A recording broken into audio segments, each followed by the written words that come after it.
আমরা আজকে অত্যন্ত দুঃখ ভারাক্রান্ত হৃদয়ে ঢাকা রাজপথে মিছিল আয়োজন করতে হচ্ছে।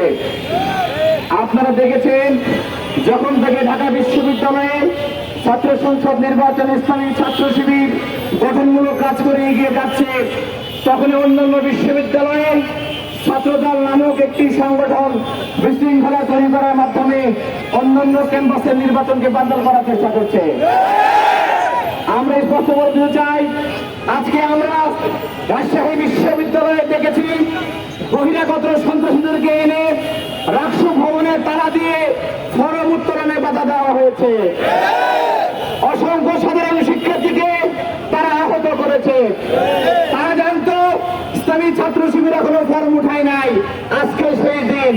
ইসলামী ছাত্র শিবির যাতে ফর্ম উত্তোলন করতে না পারে এটা বুঝে তারা পরিকল্পিতভাবে বহিরাগত সন্ত্রাসীদেরকে এনে রাষ্ট্র ভবনে তালা দিয়েছিল এবং বিশৃঙ্খলা সৃষ্টি করেছে।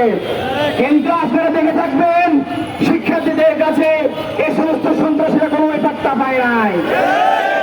আমরা আরো খেয়াল করেছি, পরিকল্পিতভাবে নির্বাচনকে বানচাল করার জন্য এই রাজনৈতিক শক্তিটি বিভিন্ন প্ল্যাটফর্মকে কাজে লাগিয়েছে।